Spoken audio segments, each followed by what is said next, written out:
Hi, my name is Daria Mezentsova and welcome to Politeka World Show. In today's show, we will talk about the following.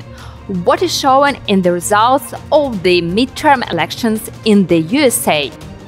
New rocket challenge across Ukraine. Poland territory is involved. Should NATO react to not allowing Russia to go further? The inaction of the USA, a good choice or a mistake?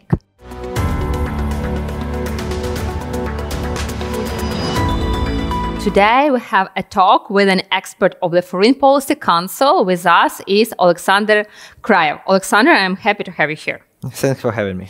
Yeah, so let's start from the last developments on the international arena, yeah, and we could talk firstly about the rockets on the Polish territory. We had this information that Russia doesn't leave the attempts to frighten Ukraine, and I think it's the precedent when the rocket fell on the NATO territory in Poland. So what do you see? What do you think? Should it trigger any NATO decisions? Well, it's an obvious provocation. Basically, it's a Russian line to provoke NATO, NATO members and NATO neighborhood into some kind of a reaction. There are different approaches to the situation. First of all, we should mention that it is better for everyone not to trigger nuclear Armageddon, because the only victory in nuclear Armageddon is death itself. But also we should point out that nuclear scenario of this war is only profitable for Russia, because as of now we see that with conventional armies, with conventional weaponry, Russia cannot defeat Ukraine. Russia cannot defeat NATO. Russia cannot win this war in any conventional method. And so nuclear scenario, nuclear armaments is the only trump in Russia's folder. So basically, that's the only way Russia could win, or at least not lose. So was it a provocation from Russia? Yeah. Yes, it was definitely a provocation from Russia. Whether intentive or not, but Russia provoked this situation, because Russia fired a missile in the closest possible area to NATO territory. So even if it was not hit by Ukrainian missile, for example, it will hit NATO territory. If it was hit by Ukrainian missile, remnants hit NATO territory, or Ukrainian missile hit NATO territory. So Russia knew what it was doing, basically. So yes, that is a definite provocation on the Russian side. And it is good that NATO reacted not in a provocative manner. So it was not instantly Article 5, instantly warheads flying and all that. But the only issue I have with the whole situation is the information part, because it was a devastated loss for the West on the informational side of issue, because it was not a strong position. It was not a position of strong leaders defending democracy. It was more a position, oh, we don't know, maybe that, maybe not, maybe Ukraine, maybe Russia. It was unintentional informational weakness. It was political strength, and it was strategic victory for the NATO, but it was informational defeat. Why did it happen? Well, first of all, I do believe there is some correlation with the latest meetings with the Chinese leader Xi Jinping, because you saw that during G20, or let us call it G19 as of now, there were a lot of meetings between Justin Trudeau and Xi, Biden and Xi. Even Prime Minister of Australia has 1.5 hour talk with Xi Jinping. At the same time, Putin has something like 30 minutes or 40 minutes. So basically, after all these talks, China was more pro-Western than it ever been. Like decreasing the possibility of nuclear war, condemning any foreign invasions, well, looking at Russia basically, and saying that new era of prosperous cooperation will come between the West and China, not Russia and China, West and China. And after that, we see such, let us say, small informational reaction on Russia provocation. So I do believe the main reason is these new agreements with China. They halted Western approach to Russia to some extent.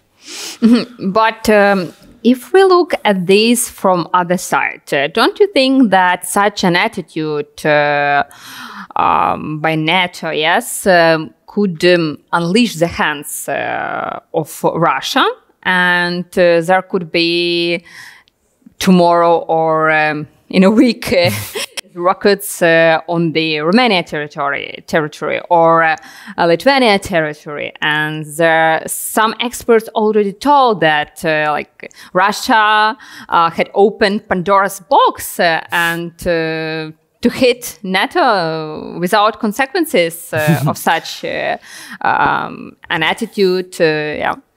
Well, I do agree that Russia will still continue these provocations because Moscow saw that it could win some, at least informational gains from such provocation. It could lead to some new narratives. It could lead to some like muscle games, like, yeah, we're strong, we could fight this territory, blah, blah, blah. But I do not believe still that Russia would definitely use this possibility because although NATO did not react in a military way, although NATO did not react to this provocation with Article 5, we still have Rammstein meeting today. We still have new speeches and statements coming from Pentagon and other ministries for defense of NATO countries. And I do believe that if the reaction during Rammstein will be at least adequate, that we will receive new anti-air defense systems, anti-missiles defense systems. If this will be the reaction, then such provocation may cease. But if NATO will remain on the position, it's not obvious for anyone, you know, the speeches by Biden and Duda.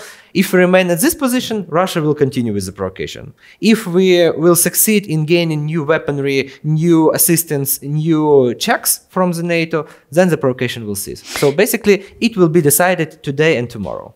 Yeah, I heard the information yesterday that during the Rammstein meeting, it was agreed to send from different countries weapon to Ukraine. So we have this good sign, and also we could see that Congress think about additional $37 billion in aid to Ukraine. Yes. So these are the good things. Ukraine with USA are in odds.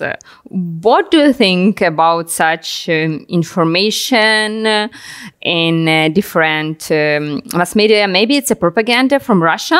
Don't you think so? Well, we should first understand the nature of Western media. Most Western media outlets, especially the big ones like New York Times, Wall Street Journal, everything else, they have this. The biggest part of the newspaper, of the media, is opinion. Opinion is a chapter of their whole website where everyone, basically everyone, can post their opinion on different issues, especially so-called experts or analysts or public figures. But also they don't neglect paid articles by even Russian experts or politicians. So like the newspaper is clean because opinion is open for everyone. But those who write for the opinion pages of this newspaper, they could be paid, they could be bought, they could be like direct Russian agents of influence. And that's the problem with the media because they are open. The freedom of speech is the biggest strength of Western democracy, but at the same time, it's the biggest weakness of Western democracy. We need to understand these specialities, and we need to understand that that's not the main narrative.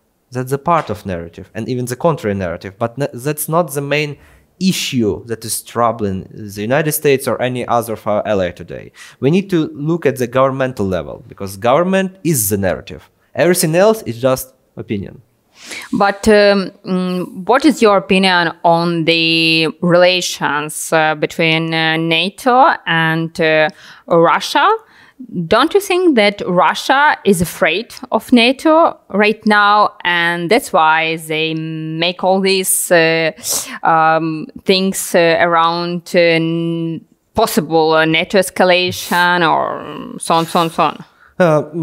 I do not really know the inside of mind of Putin, but he truly needs to be afraid of NATO. Because basically, if even we look at the basic statistics of weaponry, of armaments, especially of nuclear armaments, NATO is far more stronger than Russia. And especially now, when we see that Ukrainian armed forces nearly decimated half of Russian capabilities in conventional arms, both in vehicles, in personnel, in everything else, in rockets even. So yeah, they should be afraid of NATO. But at the same time, they do believe that NATO is their only chance to succeed. Let me explain. From the point of view of Moscow, they can be the great power, so to say, only if they are threatening NATO. Only if Washington wants to talk to them, they feel themselves great. Just let us recall these meetings during January this year between NATO and Russia and the US. That was the best time for Putin because he was shaking hands with Biden, with Stoltenberg, with everybody else. He was dealt with, he was communicated to, they made agreements and everything else. So Russia view its strengths only when Russia can be threatening to anyone. If Russia is not being afraid by no one, Russia is not a great state. They cannot be an economic powerhouse. They cannot be a cultural powerhouse. They cannot represent anything except of fear. So yes, they need NATO to threaten somebody, but at the same time, they are themselves afraid of NATO. Yeah, and to finish this topic, what do you think? Is it a time for strengthening European military defense system? Because as we know, the last years, Europe was, as I could see, under the umbrella of the USA. So let's talk a little bit about it. What do you think? Europe is ready for it? As we could now observe, there are different views in Eastern Europe, in Central Europe. Ready or not, here they come. They need to do something with their, as they call it, strategic autonomy, because there's a new concept in European geopolitics called strategic autonomy, which means that in many cases, Europe has to be ready to deal with any new crisis situation by itself, either in ecological sphere, economical sphere, and even in security field. So basically that's the point of European Union as of now, to create their own possibilities to defend themselves, either within NATO, like raising their expenditure to 2% minimum, raising their armies, expanding their military, or in any other case. So could they afford these expenses? For now, it's not the question of could they or not. They need to. They must. They must. Because that's what geopolitics are about. You need to make specific sacrifices for the sake of your own security, for the sake of your own politics. And so, yeah, it's not the question of they're ready or not. They need to. They must provide more for their military. And for example, Russian invasion into Ukraine proved that their military are incapable. Just look at Bundeswehr. They are incapable even of defeating, for example, Polish army. Polish army is far more superior to most of the German army as of now, because Poland do understand the security threats from Russia, from China, from anybody else. And Germany was living in their own wonderland of economic prosperity and being so liberal and nice. So basically, the times are changing, and so they need to change with the times. So if we take into account the position on military aid to Ukraine by Germany, German position on the aid for Ukraine, so don't you think that their position isn't not clear? What is their decision? They would like to have a strong military defense system, and they are on the side of Ukraine, or they play a double game. So what could happen with them that they decide?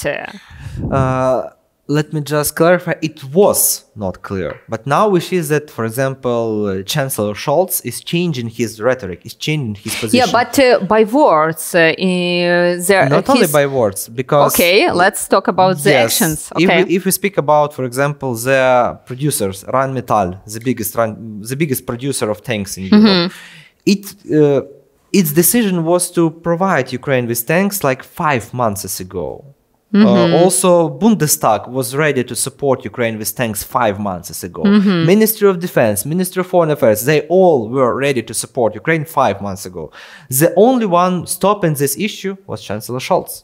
It was his veto on all the supplies for Ukraine during the last 5 months that stopped this process. So basically everyone was ready in Germany except Scholz. And that was why I started from Scholz, that the change of his rhetoric is the main marker of change in their politics.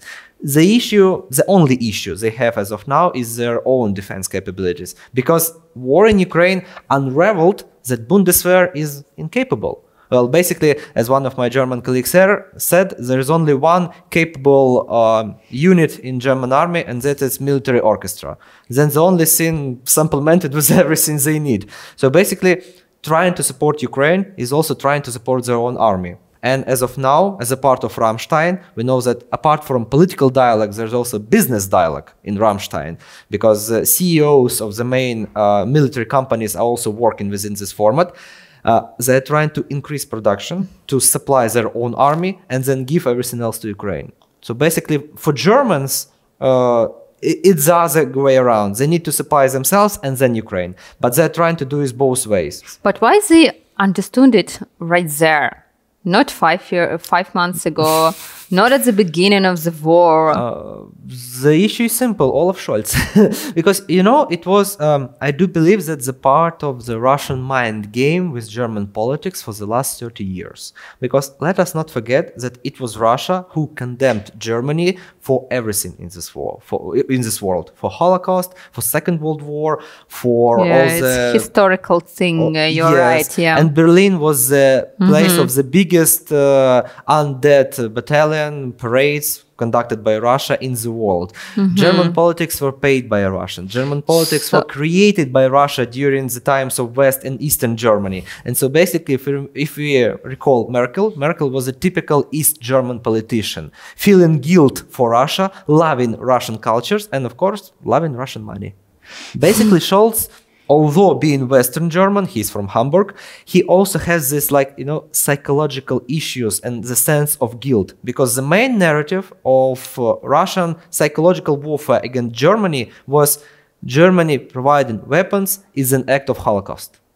Germany making weapons is the act of Holocaust. And so it was, from my point of view, it was personal psychological battle for Chancellor Scholz to change the system, because as I have already mentioned, everything else was ready. Rheinmetall, Bundeswehr, Bundestag, all the ministries, they were for supporting Ukraine.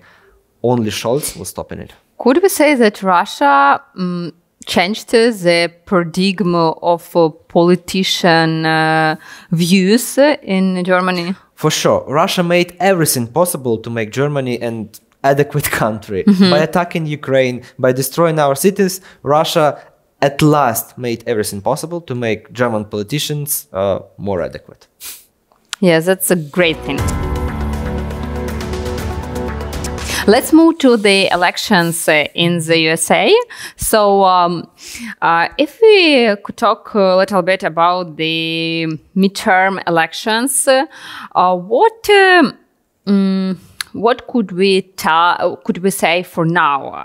So we did read that Trump won't be, I think, the next president, and there were even some statements there that he's complete. He supported complete idiots. Yes. So in the elections and so on, so on. But there were a lot of articles before the elections. Yes, Trump has a lot of the possibilities to be an ex-president, so on, so on. So what made him so foolish, Trump, this time?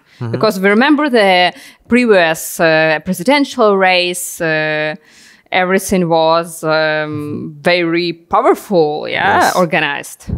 Well, first of all, Trump became too toxic, even for the Republicans. He raised the topics that were threatening to the party agenda.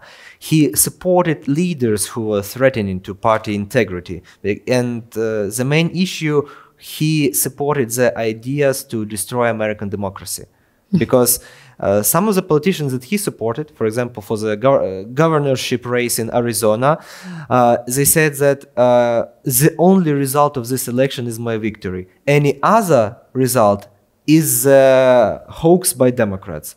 So basically, they were undermining everything what democracy stands for. And for American people, especially for conservative Republicans, for whom democracy is the biggest, like, existential value, That was not correct. That was not what Republican Party stands for.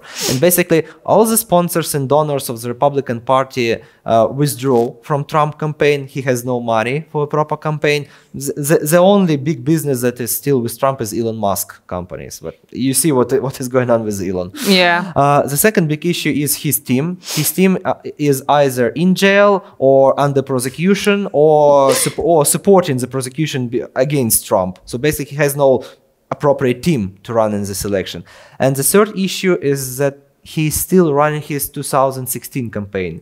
He is not campaigning in 2022. He's still campaigning with this old message of "Make America Great Again." The whole. But what happened? The biggest problem with Trump is his infantile thinking. Like the best example of it was given in his latest interview after this midterms. The reporter asked him, "You supported so many candidates during this race. Aren't you afraid that you will take blame for the loss of the Republican Party?" And he say, "Well, that's obvious. If Republican Party wins, I'm the one to congratulate. But if we lose, I have to do nothing about it." This is a childish logic. It's not the logic of the big politician. And you know, with so many losses, with so many problems and crises around him, he has become more and more childish. And that's the fourth issue with Trump. He is not supported by adequate politicians. He is supported by hype maniacs. He is supported by some politicians who argue that the Democrats are pedophiles and satanists who were brought to power by the Satan himself because they conducted their rituals in some kind of pizza house in the central Washington. That's not real politics. I'm sorry, that's internet bullshit, nothing more. And so Trump is making his illusionary vision of politics, and that is why he is losing the game. Yeah, despite the fact he has an intention to take part in the presidential race. So how do you estimate this decision? He wants to become a martyr, a politician martyr, because, you know, there's a prosecution going against him because of Mar-a-Lago, secret documents that were extracted from the White House. And the issue is what? He is proclaiming himself a political candidate. And now they're trying to prosecute him. He'll say, oh, it's a political prosecution. They're trying to put me in jail just because I want to be president. Not because I'm like destroyed the law and American democracy, which he truly did. But just because I want to be president, they want to jail me. That's a hoax and the America is destroyed. So it's basically his like psychological informational game to make himself more secure from the federal prosecution. Nothing more. So what could we observe from the last results on midterm elections? We know that the results, official results, will be announced in December, but now we understand what is the role of Republican part, what is the role of Democratic part. Let's understand it. What is your point of view on it? The main result is that America is becoming more stable and more secure with this Congress. Why it is so? Because Republicans will take the House of Representatives, that's for sure. However, they will have a very small majority. At maximum point, that will be like 5 votes among like 450. So let's talk a little bit about it. Yes. What leverage does it give for Republicans in different issues? So how they could use it? Well, first of all, there's a very small leverage because before that, like 2 months ago, we were talking about 60% leverage, 75% leverage. And now it's like 4 votes. It's 1% leverage. And given that there are many internal parties within the Republican Party, for example, Trumpist, moderate Republican, conservative Republicans, that have all different interests. And so basically, well, the main leverage is that Biden will not be able to freely pass any laws because Republicans will block it. They will not give these laws like a free passage through the House of Representatives.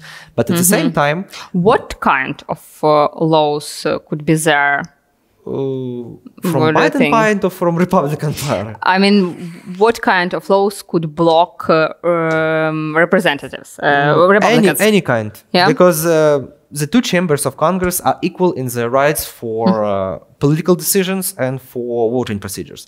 No law can be passed without the consensus of both the Senate and the House of Representatives. Yeah, I mean that we should take in account that there is a big part of Republicans who are from business. And some of them are manufacturer of weapon, of military stuff. So how will it influence the adoption of different laws and so on? Well, basically, as it have always influenced it, they'll have their own interests, they have their own lobbying procedures, because it is quite legal, it is quite okay. And if we speak about these particular Republicans who are in Congress, will be in Congress now, they will be much more supportive of pro-Ukrainian initiatives, just because they are from like conservative and moderate part of the party. That's the same part of Republican Party that have already voted for Lend-Lease, for all the financial aid, all the armament aid for Ukraine. So to cut the long story short, if we speak about the Republican Party, it's not the party of Trump. It is mostly a party of Reagan. That's that kind of Republicans, that kind that destroyed neoconservatives. Yes, that's the party that destroyed the Soviet empire of evil, and that's the party that we will deal now. So basically, that's a good result both for Ukraine and for the United States. There are a lot of thoughts that Republicans are about Trump.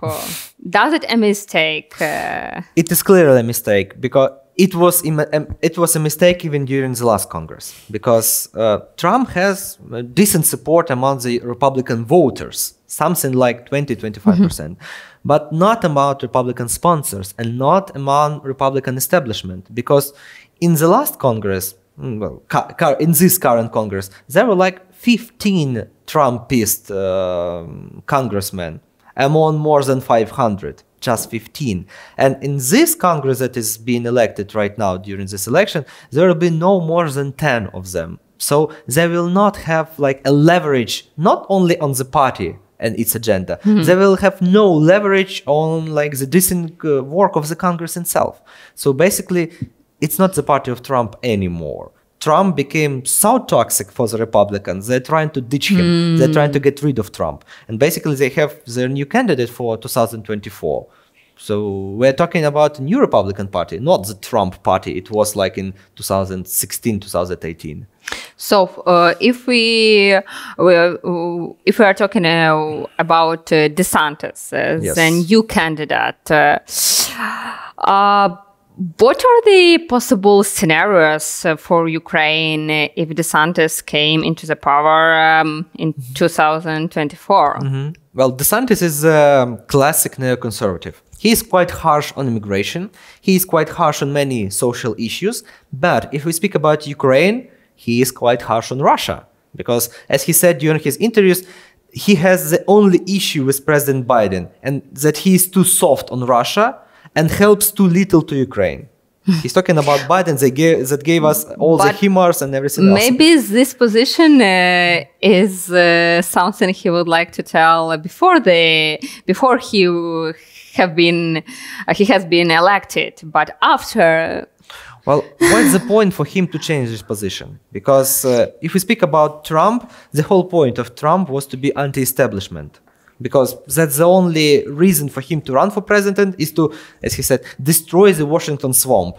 But if we speak about DeSantis, he has the support of big Republican donors. And that's, as you have already mentioned, that weapons manufacturers, that industry, coal mines, gas companies and oil companies, they all are interested in weak Russia. Furthermore, he has the support of conservative Republicans. For example, Mitch McConnell, Kevin McCarthy, Adam Kinzinger. They all gone through the Cold War. They all were there with Reagan. So they're interested in this kind of politics, in, as they say, hawkish politics toward Moscow, to stop Moscow and to stop China.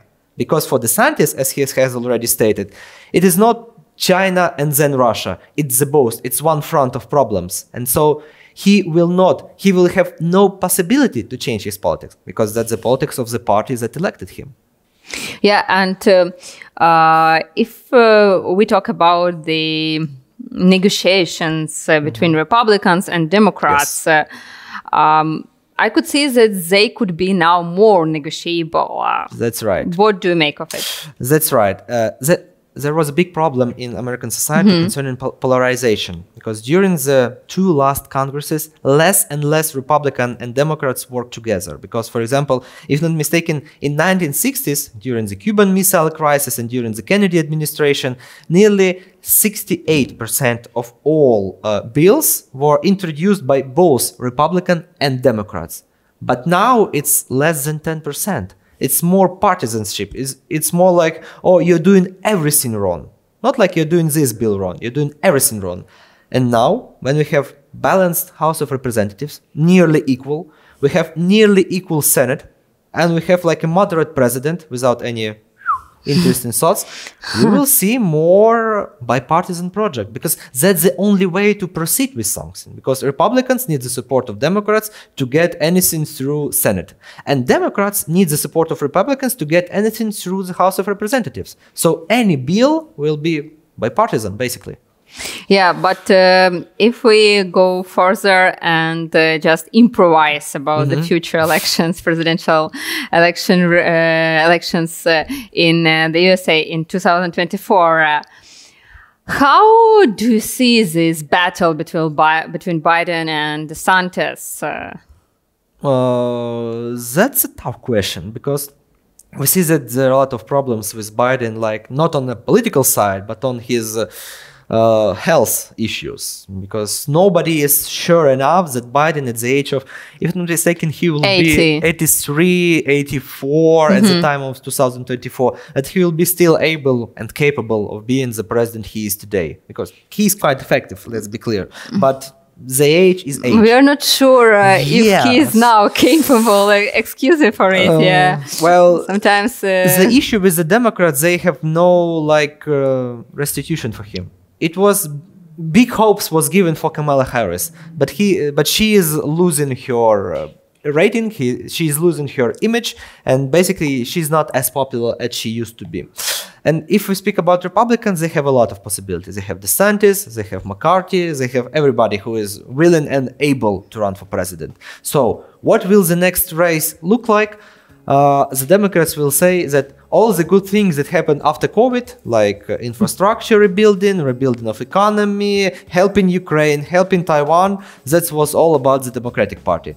But Republicans will say, wait a minute, you were very soft, and it was us, Republicans, who made your policies better.